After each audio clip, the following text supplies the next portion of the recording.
అందరికీ నమస్కారం. నేను మీ Ashok Kumar. Welcome to our channel. Big breaking news విషయంలోకి వెళ్తే మహారాష్ట్ర మరియు జార్ఖండ్ ఫలితాలు వెలువడ్డాయి. ఈ మహారాష్ట్ర ఫలితాల్లో ఆశ్చర్యకరమైన అద్భుతమైన ఫలితాలు అయితే వెలువడినాయి. మహారాష్ట్రలో దాదాపు 288 సీట్లుంటే అందులో మ్యాజిక్ ఫిగర్ 145 సీట్లు.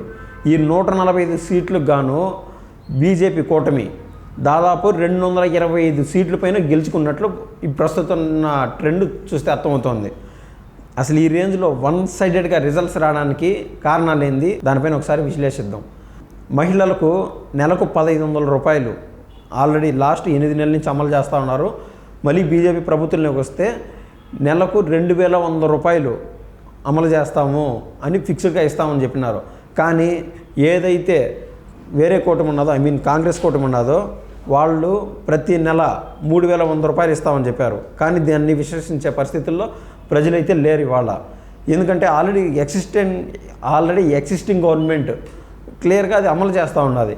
దీన్ని బేస్ చేసుకొని మహిళల ఓట్లు ప్రతి మహిళలకి ప్రతి నెల 1500 రూపాయలు ఇప్పుడు అందుతుంది. సేమ్ గవర్నమెంట్ వస్తే 2000 మంది అయితే వస్తుంది కదా.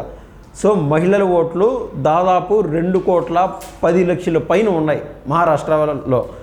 ఈ మహారాష్ట్ర ఫలితాల్లో ఈ విధంగా రిజల్ట్స్ వన్ సైడెడ్గా రావడానికి కారణం మహిళా ఓట్లు. సరే, ఇది ఇలా ఉంటే పవన్ కళ్యాణ్ గారు మహారాష్ట్రకు వెళ్ళారు, అక్కడ ప్రచారం చేశారు అనేది ఈ మధ్య అంతా చూసాం. క్లియర్గా డేటా చూస్తే ఆయన ఎక్కడ ప్రచారం చేశాడు, ఎన్ని శాతం మేర ఆయన గెలిచాడు అనేది ఒకసారి చూద్దాం. రీసెంట్గా మన ఆంధ్రప్రదేశ్లో జరిగిన ఎన్నికల్లో 21 చోట్ల పోటీ చేస్తే 100కు 100% ఆయన గెలిచాడు. అదే మహారాష్ట్రలో ఆయన ప్రచారం చేసిన చోట్ల దాదాపు ముఖ్యంగా 4 ప్రాంతాల్లో ముఖ్యంగా ప్రచారం చేశాడు. 4 ప్రాంతాలు షోలాపూర్, బాలాపూర్, పూణే, లాతూర్ రూరల్. ఈ 4 ప్రాంతాల్లో ప్రచారం చేశాడు. వీటిల్లో ఒక లాతూర్ అనే దాంట్లో లాతూర్ రూరల్లో కూడా 100% స్ట్రైక్ రేట్. లాతూర్ ఎక్కడైతే సిటీ ఉందో అక్కడ మాజీ ముఖ్యమంత్రి అతను చనిపోయాడు. లాతూర్ సిటీలో మాజీ ముఖ్యమంత్రి చనిపోయాడు. ఎవరు? కాంగ్రెస్కి బాగా పట్టున్న చోటది విలాసరావు దేశ్ముఖ్ అనే ఆయన.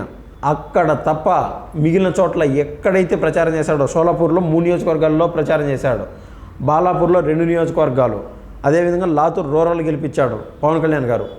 ప్రచారం చేసిన ప్రతి చోట పవన్ కళ్యాణ్ గారు ఎన్డీఏ యొక్క గెలుపుకి ముఖ్య కారకులైనారు. సో ఈ విధంగా చూస్తే దాదాపు 95-98% రేంజ్లో ఆయన సక్సెసివ్ రేట్ అనేది ఉండాలి. ఇది ఇవాళ ముఖ్యమైన అప్డేట్. థ్యాంక్ యూ అండి.